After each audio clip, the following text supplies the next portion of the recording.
Hello, viewers all over the world. I want to officially welcome you to my podium of influence. If it's your first time, I am very grateful and happy that you're here. And I want to plead with you that you click the subscription button. Then, if I've been a regular subscriber, I want to really appreciate you for believing in us and also sticking around. Just like I said to us, and I always say that the best from us in this podium is yet to come.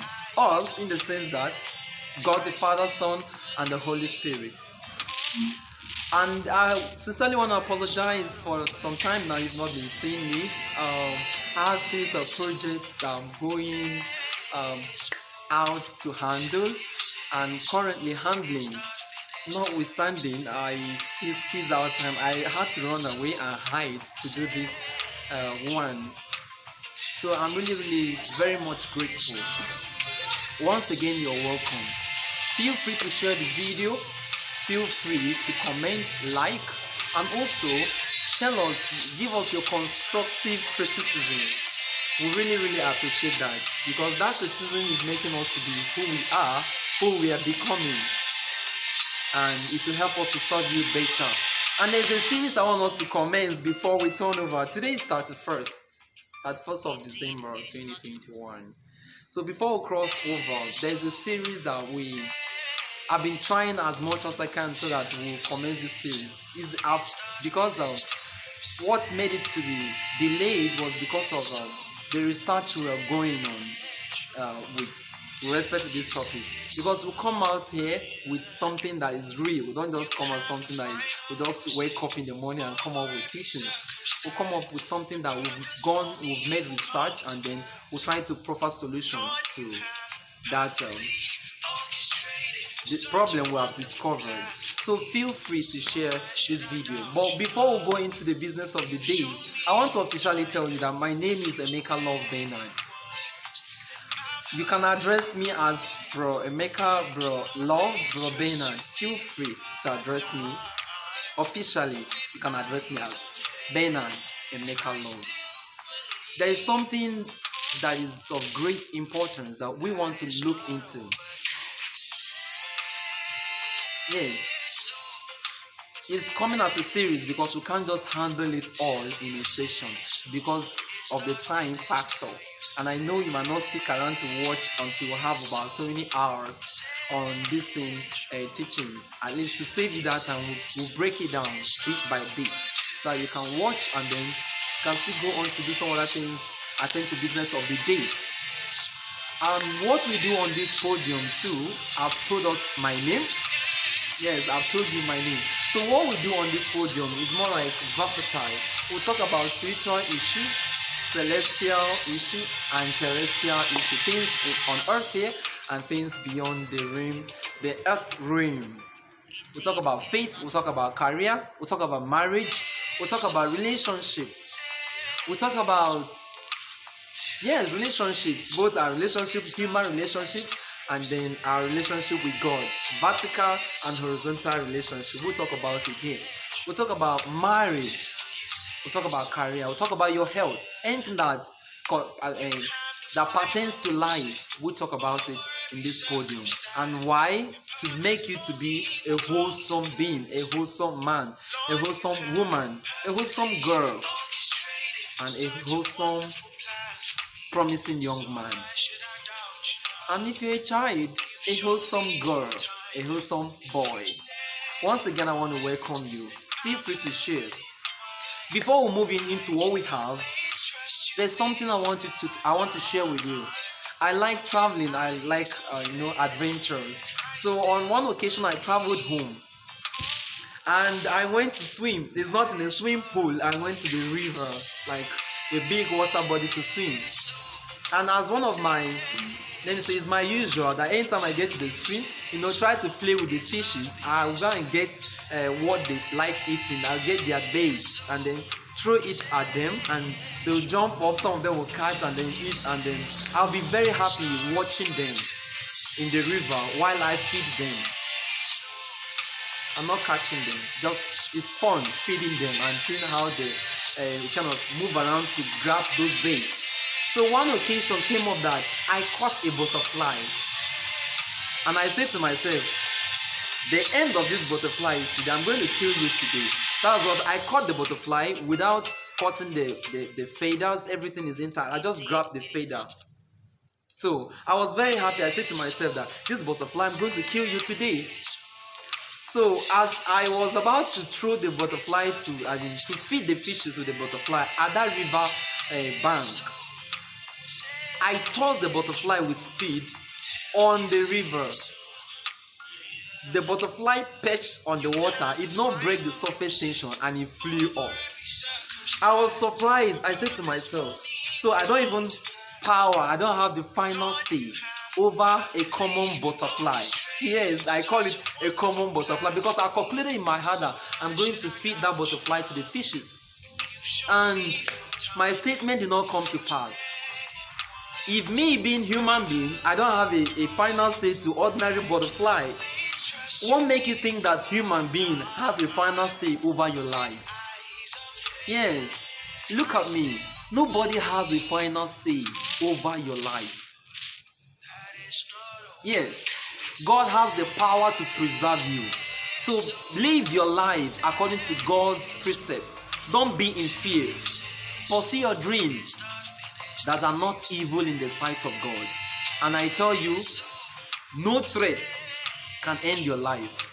No attack from any corner can put an end to your life. If God has not said it, it is not over till He said so. You also have to agree with God that it's not over yet with you. Pick up your courage, pick up your mat, wake up. If you're on the sick bed, receive healing in Jesus' name. So we are going to move in straight in order to save more time and then to avoid us from being distracted. Just like I told you that we are all encompassing in this page. So we are looking at parenting, and on a topic that says attitude my parents display that I don't like. Attitudes that my parents display that I don't like. The research was carried out among teenagers, young adults. Some are married, some are kids. Some are in their teenage, they're not kids. And we visited schools, secondary school or high schools, and then we compiled their responses. And the most frequent occurring responses that have up to 80% or 90% or 95% is what we'll put together here to share with parents, intending parents, and people that have young people, foster parents that have young people under their watch. Things my parents do or attitude my parents display that I don't like. But before we go there, let's look at the page of the scripture. Because I always say this, that we hardly do things without on this podium of influence without referring to the scriptures. Scripture is our backbone. Scripture is our base, and it will continue to be as we move on, as we grow further in this podium of influence. I'm going to read Ephesians chapter 6 verse 3 and 4. Then First Samuel chapter 20 verse 30 down to verse 34. Let me read Ephesians chapter 6. Ephesians chapter 6 verse 3 and 4. He said that it may be well with thee, and thou mayest live long on the earth. And ye fathers, provoke not your children to wrath, but bring them up in the nurture and admonition of the Lord. This is talking to both parents. If you move further, you say, honor thy father and mother, which is the first commandment with promise. You as a child, yes, must not be like you are still under 12. You have your parents alive, honor them. Give heed to your parents. If their counsel is a godly counsel, don't disobey them. And God in heaven is our heavenly Father. So we are supposed to also obey Him as His own children. Now I'm going to move straight to 1 Samuel 20 verse 30 to 34. But before we go there, I want you to know this too. In as much as we are meant to obey our parents as children, yes, we as parents, you intending parents, you as a father or mother watching me, the Bible also admonishes you that you should train up your children in the fear of the Lord. One, and you also say that you should not provoke them to wrath. You should not, the training should not be in the point that you provoke them, that they give up trying to be useful and responsible. Your provocation should be a provocation to well-doing, not provocation to quit doing good. Either in their career, in their marriage, you want to give them counsel, you want to advise them, or in anything they lay their hands on to do. Your provocation on them, on that particular field or area of life, should not make them to quit if that which they are pursuing is a just cause. So 1 Samuel chapter 20, I'm starting from verse 30 to 34. It's an incident between father and son. Father and son, that means Jonathan and his father Saul. And he said, for as long as the son of Jesse liveth upon the ground, thou shalt not be established, nor thy kingdom. Wherefore now send and fetch him unto me, for he shall surely die. And Jonathan answered Saul his father, and said unto him, wherefore shall he be slain? Why should you kill David? He said, what had he done? And Saul cast a javelin at him to smite him, whereby Jonathan knew that it was determined of his father to slay David. Verse 34. So Jonathan arose from the table in fierce anger and did eat no meat the second day of the month, for he was grieved for Jonathan, because his father had done him shame. Attitudes my parents display that I don't like. Where we read in the scripture in the book of 1 Samuel chapter 20, the incident between Saul and his son Jonathan. Jonathan is a friend to David, and the Bible says their souls were knitted together. In fact, their love supersedes the love a man that exists between a man and a woman. And Saul, in the name to protect the throne for his son, he's just trying to protect the throne for his son. He wants to kill David because David is the only competitor. Why, when God has already rejected him? And then he asked his son to kill David. He should be in league with him so that David will be killed. Because he was saying that as long as David is alive, the son of Jesse liveth, that his own kingdom will not be established, his throne will not be established. But Jonathan, because of the love he has for David, he doesn't want to do that. He shouldn't kill his friend. Why should he do that? He was even asking his father, what is the crime that this young man has committed that you want to kill him? And his father was so angry at him that he threw javelin at him. That means a kind of a spear to pin him to kill him. And God helped him that he escaped. And he angrily left the place where they were sitting. It was supposed to be a feast that they were supposed to sit down and eat food as a family. But Jonathan angrily left that particular place, being angry that his father could not understand, and he could not understand the reason why his father wants to kill David. And also, his father will not listen to him. His father don't want to hear his own side of the story. His father wants to press on his own will without considering the opinion of his son, even though he is doing that for the sake of his son. He's doing that to protect his son's throne. So the topic once again says attitudes parents display that I don't like. There are series of them, from young people, young adults, and teenagers. Some are married. Number one is excessive restraining of my freedom. Yes, I know as a parent you want to protect them, but overprotective of your children is harmful.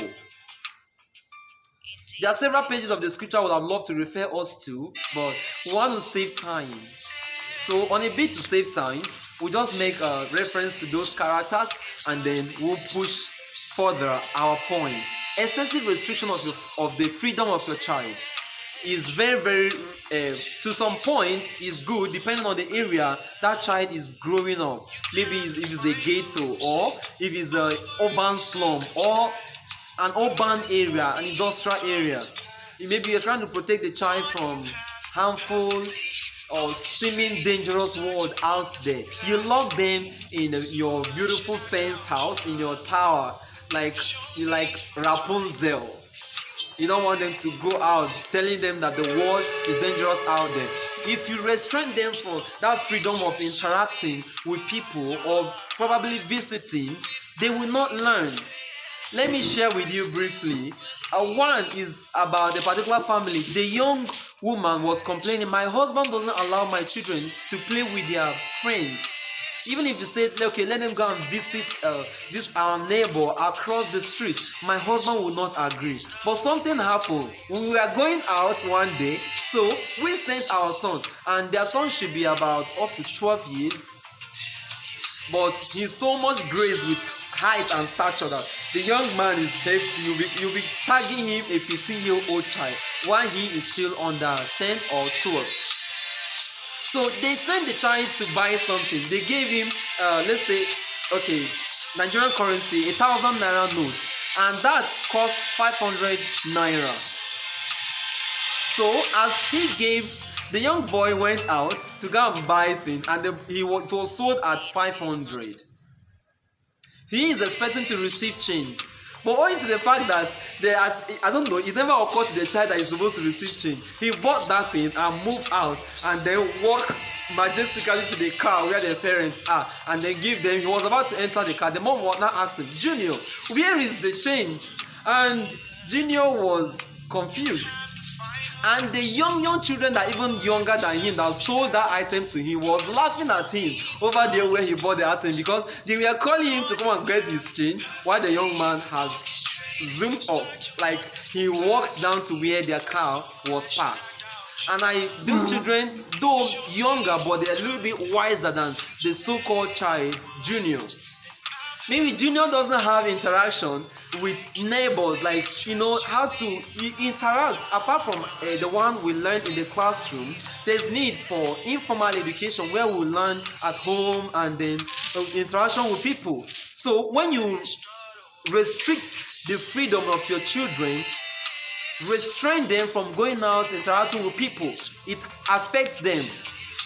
They might be academically intelligent, but they might not be socially intelligent. They have a high intelligence quotient for education or formal education, but when you talk about a mental intelligence quotient, they might not be there. Like relational intelligence quotient, social intelligence, a public interaction, they might be lacking. That is one. There are some certain things that can easily be deceived. I learned of a young girl, very intelligent. As I grew, I was the 100 level. She's the youngest in my class, my department, and as well, very intelligent. But she's the type that she grew up in the enclosed environment. So getting admission was like, let loose a bird from a cage. So the young girl, she mixed up. Like the first year was cool, she was performing very well. But due to like the university environment or school environment, she became so wild that it now begin to affect her. I find time to ask her to like try to dig deeper, and I find that growing up was like this enclosure, this parents always restricting. If you go out, you receive several punishments. In fact, if you go out and you come back late, you will sleep in the cell at home. Like the dad has the kind of room, they will lock you in, and several other punishment that is made. So they were like indoors, never have this freedom to interact with people, and it affected her. People misled her as when we were in school. She couldn't even graduate the same year with us. Excessive restraining of your children's freedom is not good. You may have your reasons, but that reasons, if looked into, is not justifiable. Now let me also share with you in the Bible. You know, Jacob so much loved his son, especially Joseph. Yes, he loved him. When Joseph was telling him about his dream and all those things, and there were so many oppositions, and the Bible says that they took note of it. They took note of the dreams and the things that Joseph was saying. If Jacob knew that Joseph would be seemingly slaved by an animal, yes, he wouldn't have sent him to go and check on his brothers in the field to know how they are doing, because they are shepherd. If Jacob will have he knew that the children, his own children, will gang up against the son that he loved, he won't send them. But actually, sending him forth was a fulfillment of his dream, his destiny and career. So don't be scared to let your children see the outside world. You might say it's dangerous, but going out there can be the route into their destiny. Can be you are sending them forth to fulfill their dreams. I'm not saying you should be careless or loose as a parent. You know, you should not watch over your children. I'm not saying that. Okay, I'm not saying that. But what I'm trying to say is that don't excessively restrain them, because one way or the other, you are not helping them. I know of a young man, the only son of his parents.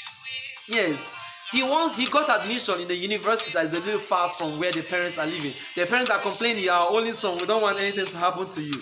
Fine. He now had to mellow it down to the nearer environment within the same state in Nigeria.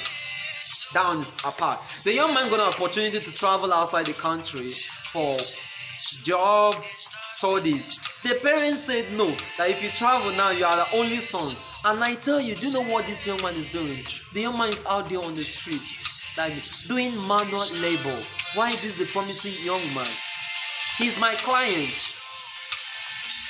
I have opportunity to interact with his wife. He said, "My husband is a graduate." I was like, then is there any correlation? A graduate is good, but why this low level of life that he's not into? He says his parents, so they say he's the only son, they don't want him to do this.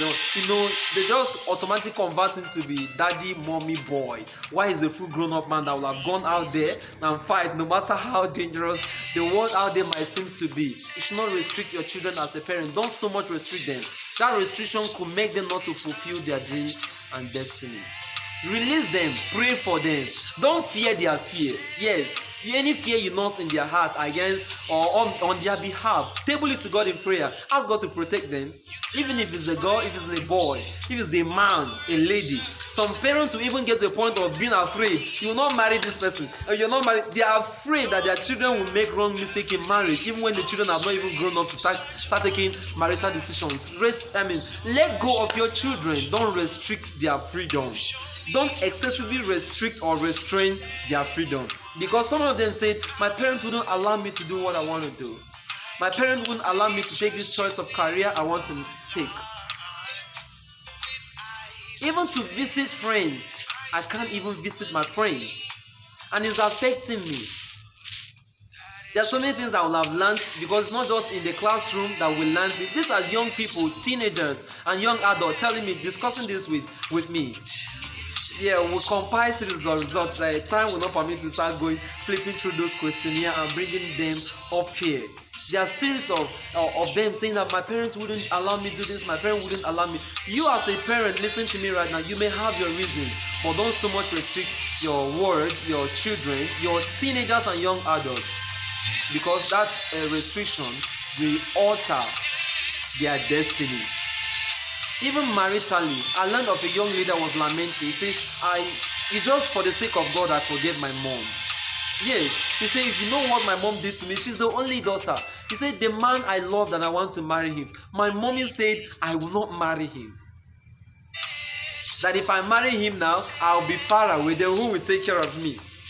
God will take care of you as a parent if you have that kind of fear. Yes, and whosoever she's married to, if that is the person that it has been ordained or destined that she will get married to, God will lead them up to the point that they will take care of you as a parent. Don't fear their fear, and your fear should not make you to restrict or restrain your children from becoming whom they really want to be. or stopping them, limiting their pathway to learning and success in life. So they are complaining that you are excessively restraining them their freedom. Let me also share with you, while I'm still under the watch of my guardian, because I not spend much time with my parents. Yeah, I actually joy of having daddy, mommy is not that much here, but I thank God for everything. You know, in, my guardian then doesn't allow me to go out. I love playing football. I can play football. But if you play football and come back home, Kane is waiting for you at home. They'll flog you, they'll spank you. Then, okay, fine. Athletics, I'm good in athletics, but they won't also let me go. I'm just so much restrained. And I can't help it. I just have to. But it made me to lose some certain things that I supposed to have enjoyed. But thank God I'm to some point in time when after my high school, secondary school, I begin to have some level of freedom to still move around and take decisions. And here am I today. I'm also taking decisions. I'm no longer under their watch now. It hurts me as at then. That's why we're bringing this up here.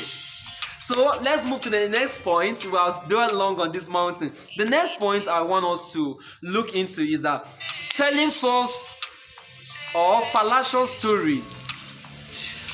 Telling me false or fallacious stories. Creating a perfect picture of themselves that has no flaws is annoying.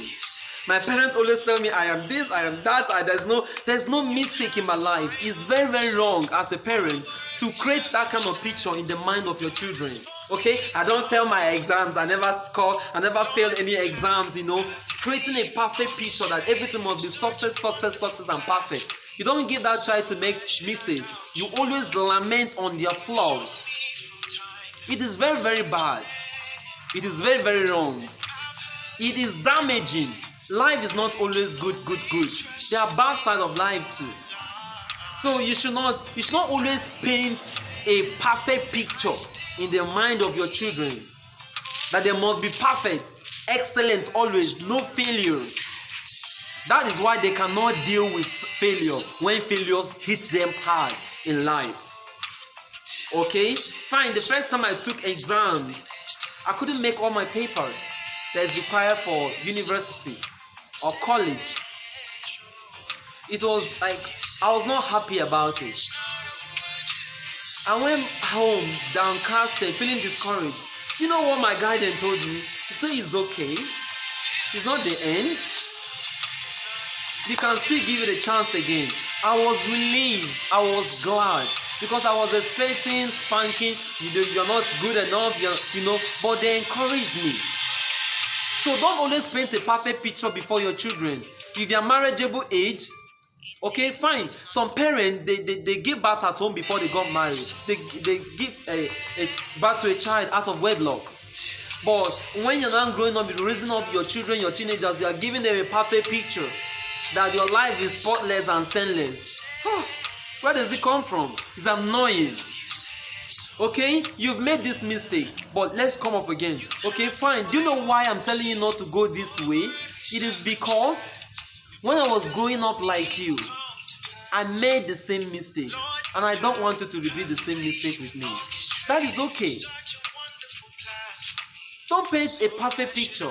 Do you know why I'm saying this? I had an opportunity to discuss with a woman that gave birth to a child out of wedlock, and then something came up. The child became a troublesome child, one way or the other. So we had an occasion to interview this woman, and I was like asking the woman, what's the circumstances surrounding the birth of this child? How did you get pregnant of this child?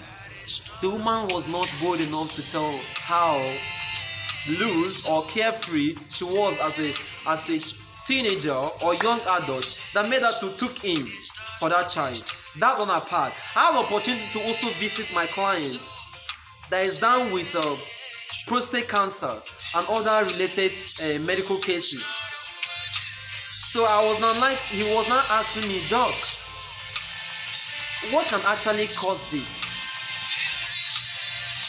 And now he now said, as at then, his children were around in a very big parlor, in their sitting room.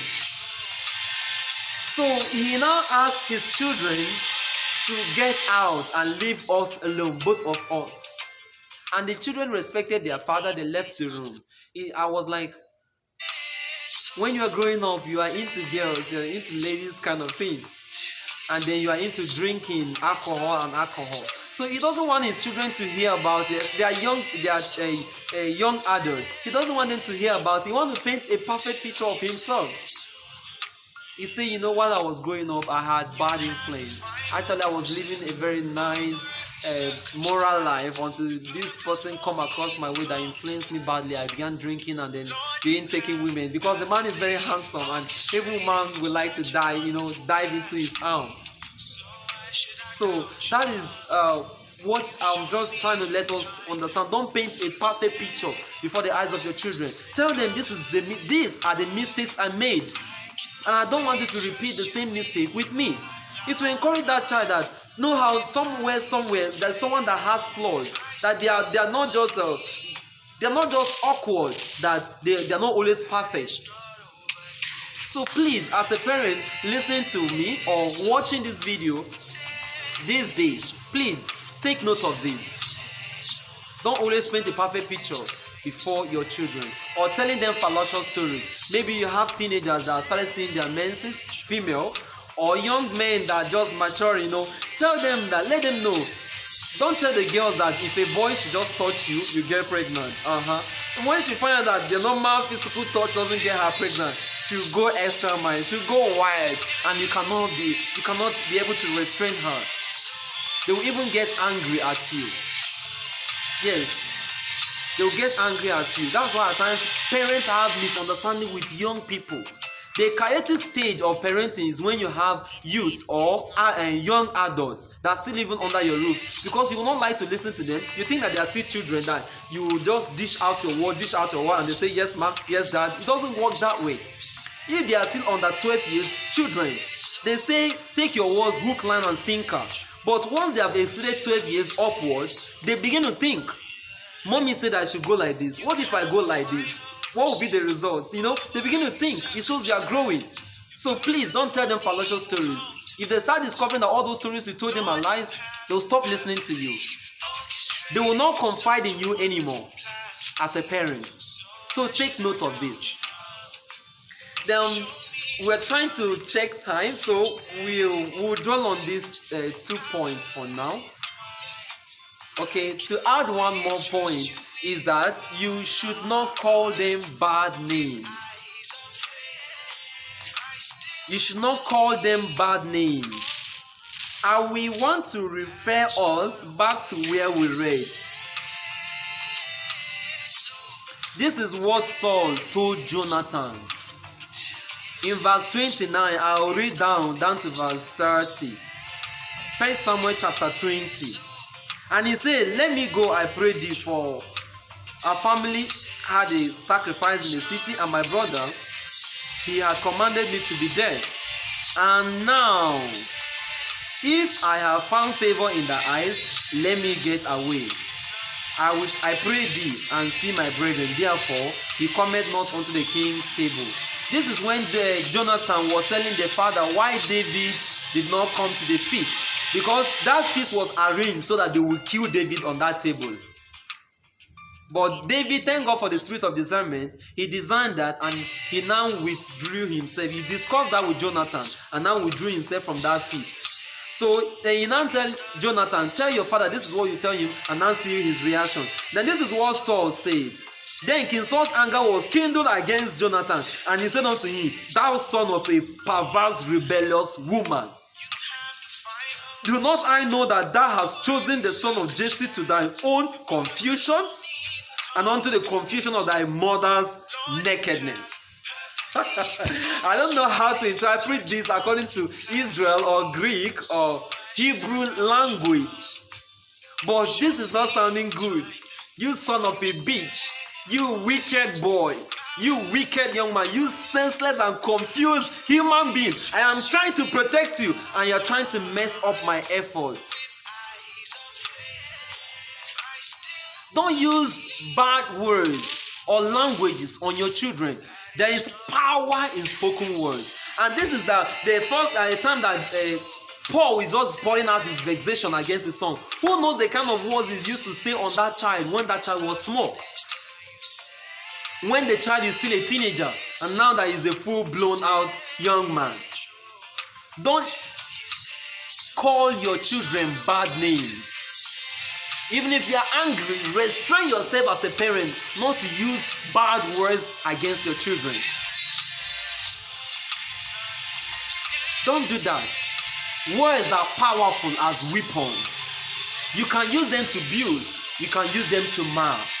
The things that are coming out of your mouth can kill. It can also make life. It can mar. It can make. So wherever you are watching this, please don't call your children bad names. Once again, attitude that my parents display that I don't like. Attitude that my parents display that is killing me, that is traumatizing me, that I'm finding it difficult to come out of it.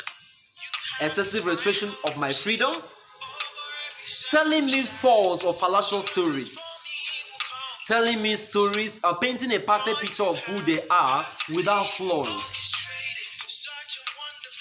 Then the third point here says calling me bad names. Once again, I want to thank you for following us to this point.